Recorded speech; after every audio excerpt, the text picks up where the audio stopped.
Ready. Hello students, हमारा अगला topic जो है वो पॉइंट वाइज दिए है आरसीएच के गोल्स और कुछ पॉइंट्स वो हम लोग ऑडियो में लेंगे, अलग से मैं वीडियो बनाऊंगी यहाँ। लेकिन हम लोगों को ये बर्थ कंट्रोल मेजर्स सीखना है। Birth control measures means family planning के उपाय। तो बर्थ कंट्रोल मेजर्स ये दो तरह के होते हैं, टेम्पररी और परमानेंट। तो पहले कुछ इसको जैसे कॉन्ट्रासेप्टिव वर्ड यूज किया जाता है, कॉन्ट्रासेप्टिव मेजर्स। कॉन्ट्रासेप्टिव मतलब प्रेगनेंसी को प्रिवेंट करने वाले, मीन्स फर्टिलाइजेशन को रोकने वाले या प्रिवेंट करने वाले, मतलब नहीं होने देने वाले पूरे उपाय जो अलग अलग साधन है वो बोलते हैं कॉन्ट्रासेप्टिव। ये वर्ड एक यूज किया तो समझ जाना है बर्थ कंट्रोल मेजर्स। तो उसमें से हम लोग टेम्पररी मेथड्स स्टडी करेंगे। उनमें कुछ नेचुरल होते हैं और कुछ आर्टिफिशियल होते हैं। तो उसमें से नेचुरल मेथड्स हम लोग पहले लेंगे। नेचुरल मीन्स अपने आप ही जो हमारे रिप्रोडक्टिव सिस्टम का वर्किंग मेथड है, उसका फंक्शन करने का ढंग है, उसी के फिजियोलॉजी को समझ के, उसी प्रिंसिपल को समझ के हम लोग अगर कुछ अपने बिहेवियर में या हमारे सिस्टम में रिप्रोडक्शन के समय से जो कपलेशन मेथड होती है, इस सेक्स एक्टिविटी के समय कुछ मेथड्स हम लोग यूज करें तो भी क्या होता है, बर्थ कंट्रोल हो सकता है। लेकिन ये ध्यान में रखना कि इनमें से कोई भी 100% सेफ नहीं है। मतलब 50%, 60%, 70%, 80%, 90%, 95%, बट नॉट 100%। मतलब वो बचे हुए परसेंट जो है, जो सेफ नहीं है, उसमें अगर अपनी केस आ गई तो हमारे साथ धोखा हो सकता है। इसलिए ये सब मेजर्स है वो लीगल जोड़े के लिए बताया है, मतलब मैरिड कपल के लिए बताया है। इलीगल रिलेशंस वाले बिफोर मैरिज जो सेक्स एक्टिविटी में रिलेशंस रखना चाहते हैं, लिव इन रिलेशन, उसके लिए नहीं है, ये ध्यान में रखिए। उनके लिए ये सेफ नहीं है। हाँ, उसके साथ जितनी रिस्क है, उस रिस्क के साथ लोग अगर धोखा स्वीकारना चाहे तो बात अलग है। मतलब आपको 100% ये मालूम होना जरूरी है कि ये 100% सेफ नहीं है। नहीं तो ये मेजर्स मालूम होने के बाद आप लोगों में से कोई इसका यूज करना चाहे और अगर गलती हो गई, मतलब प्रेगनेंसी रह गई, तो फिर मेरे पास आके झगड़ा करने, मैडम आपने बताया करके हमने ये उपाय किया और देखो अभी हो गया है, तो आपके घर में लाके दे क्या ना, मेरे लिए सफिशिएंट है। मैं बाकी लोगों की जिम्मेदारी लेना नहीं चाहती। पूरे रिस्क के साथ ही कुछ बात करना है और फिर भी जिसके पास उपाय नहीं है उन्होंने फिर बाकी बातें सोचना है। हम लोग ऐसे बहुत कॉन्ट्रासेप्टिव पढ़ाई बताएंगे, समझ लो। नेचुरल मेथड में एक सबसे पहला पॉइंट जो है safe period means rhythm method. Rhythm मतलब जो रिपीटेडली पर्टिकुलर टाइम के साथ होता है, जो ठराविक पद्धतीने जी प्रोसेस होते हैं, त्याला म्हणतो आपण रिदम मेथड। तो इसमें है ovulation. You know that menstrual cycle पढ़े हम लोगों ने। 14वें दिन में ओवुलेशन होता है कॉमनली, 2-3 दिन आगे पीछे।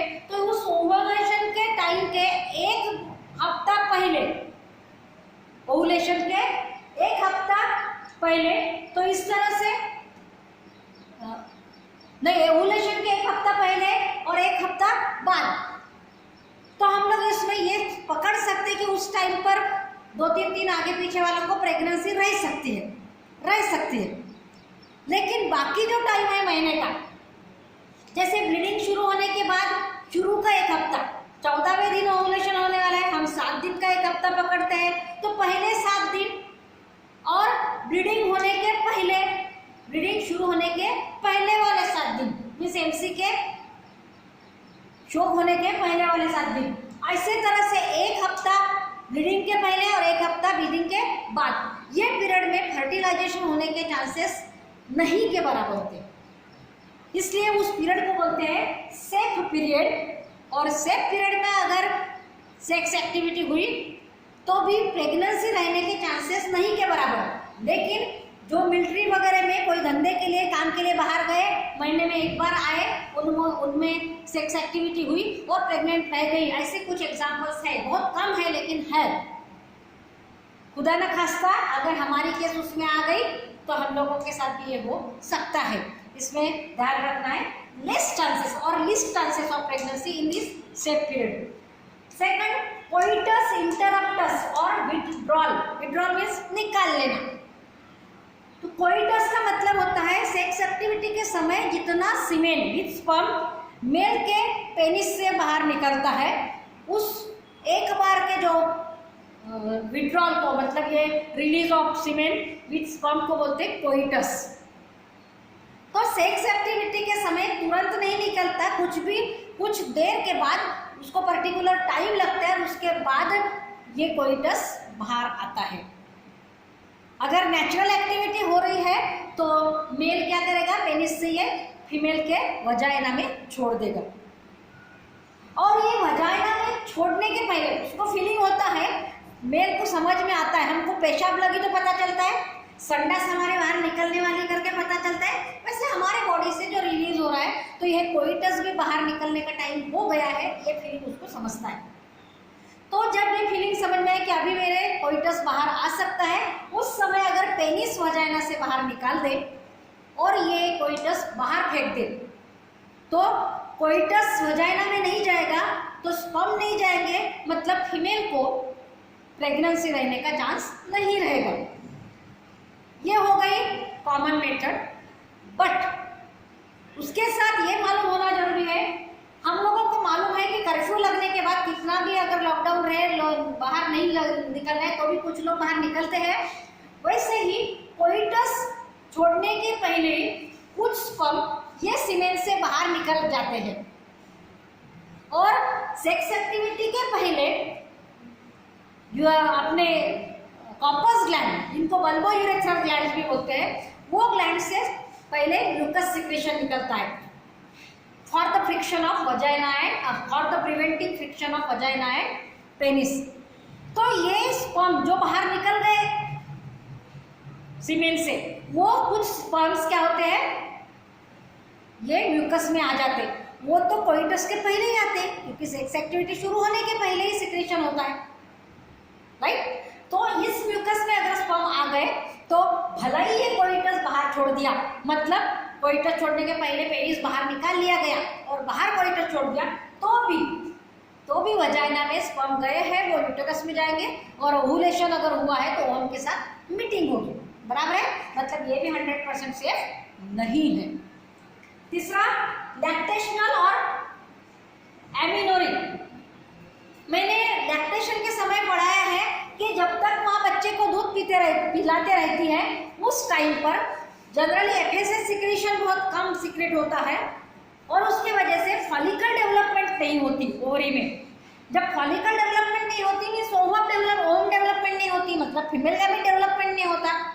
वो डेवलप ही नहीं होगा तो ओवम बाहर नहीं निकलेगा ओवरी से, मतलब ओव्यूलेशन नहीं होगा.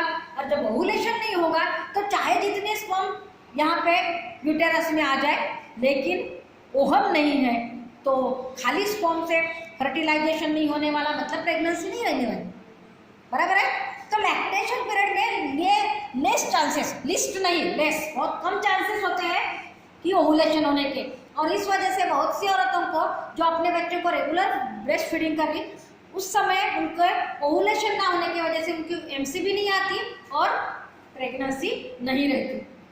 एमसी नहीं आई करके प्रेगनेंसी नहीं रहना है. एमसी के फर्स्ट डिलीवरी के बाद पहले एमसी आने के पहले 14 दिन पहले ही ओव्यूलेशन हो जाता है. तो बहुत लोगों को एमसी ना आए हुए भी प्रेगनेंसी रह जाती है. मतलब कुछ लोग ऐसे समझेंगे कि जब तक एमसी नहीं आती तो खुला मैदान. नो, उसको इंदी बोलते हैं, नाउटिस में इंदी, मतलब ब्लाइंड प्रेगनेंसी बोलते हैं, मतलब एमसी दिखने के पहले. क्योंकि एक्चुअल एमसी ब्लीडिंग शुरू होने के 14 दिन पहले ओव्यूलेशन हुआ रहता है. उस पीरियड में अगर स्पर्म एंट्री कर ले यूटेरस में तो ओवम और स्पर्म की फर्टिलाइजेशन मीटिंग होकर फर्टिलाइजेशन हो जाएगा, तो प्रेगनेंसी रहेगी. मतलब ये भी 100% नहीं है, क्योंकि चांसेस ऑफ फेलियर ये तीनों में है, ये ध्यान में रखना है. लेस चांसेस है, और लेस चांसेस हम लोग रिस्क कब ले सकते हैं, लीगल रहे तो. क्योंकि नहीं रहेंगे प्रेगनेंसी तो अच्छी बात है, बिना दवाई लिए, बिना कोई यूज किए.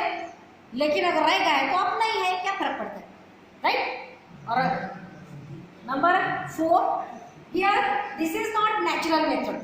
चौथा जो प्रकार है वो नेचुरल नहीं. यहाँ ये 3 तक के नेचुरल है. हम लोग नेचुरल अपने फिजियोलॉजी का प्रिंसिपल का यूज करके ये तीनों बातें से फैमिली प्लानिंग हो सकती है।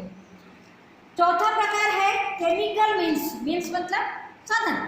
तो अलग अलग तरह के केमिकल्स जो स्पर्म को मार सकते हैं, और स्पर्म जब अगर मर जाए तो उनके साथ मीटिंग होना और फर्टिलाइजेशन होने का सवाल ही नहीं उठता। तो ऐसे जब केमिकल्स अगर फीमेल यूज करती है, और ऐसे केमिकल्स को बोला जाता है स्पर्मिसाइड्स। इसके साइड का मतलब होता है मारने वाला, तो स्पर्म को मारने वाला स्पर्मिसाइड। पेस्टिसाइड बोलते हैं पेस्ट को मारने वाला, इंसेक्टिसाइड इंसेक्ट को मारने वाला। वैसे स्पर्म्स को मार सकता है ऐसे जो केमिकल्स है वो फीमेल्स अगर अपने वजाइना में यूज करें बिफोर कपलेशन, सेक्स एक्टिविटी के पहले, जस्ट पहले, और बाद में अगर सेक्स एक्टिविटी हो तो वहां पर जो स्पर्म साइड है उस समय केमिकल वहां पे हाजिर होगा, तो वो केमिकल्स क्या करेंगे, वो स्पर्म को मार डालेंगे। और स्पर्म जब मर जाएगा उसकी मोटिलिटी कम होती है, वो पहले बेहोश होगा, मोटिलिटी कम मतलब वो मूवमेंट नहीं कर पाएगा, तो यूटेरस और यूटेरस से ओविडक्ट तक नहीं पहुंच पाएगा। लेकिन आप ये ध्यान में रखना कि हम लोग कितनी भी दवाई यूज करें, कोई आदमी जहर खा के भी बच जाता है, उसके ऊपर जहर का असर नहीं होता।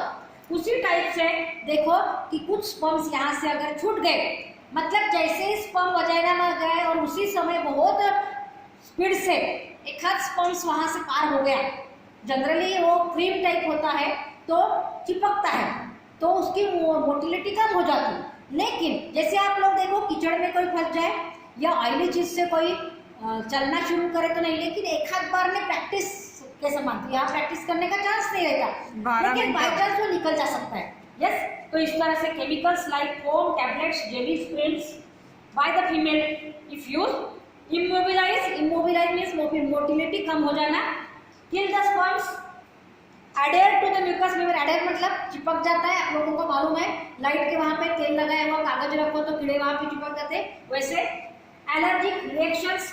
हाँ, यहाँ तक बोलो तो क्या होगा, मेम्ब्रेन को मतलब वजाइना को मेम्ब्रेन को चिपकने की वजह से स्पर्म्स आगे नहीं जा पाएंगे।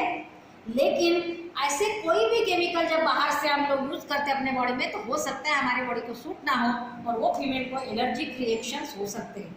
मतलब केमिकल्स यूज किया कि कोई प्रॉब्लम नहीं, लड़कियों को ऐसा लग सकता है, उनके बॉयफ्रेंड्स उनको बता सकते हैं कि कुछ नहीं होता ये चीज यूज करने से।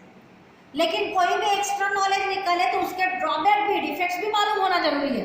तो एलर्जिक रिएक्शंस हो सकते हैं, और इस तरह से ये भी हियर भी also the chances of failure, क्योंकि आपको मालूम है जहर का असर कुछ रेजिस्टेंस फॉर्म्स पे नहीं होगा, और एलर्जिक इफेक्ट्स होंगे, इचिंग होगी, तो उसमें भी कुछ फर्क पड़ सकता है।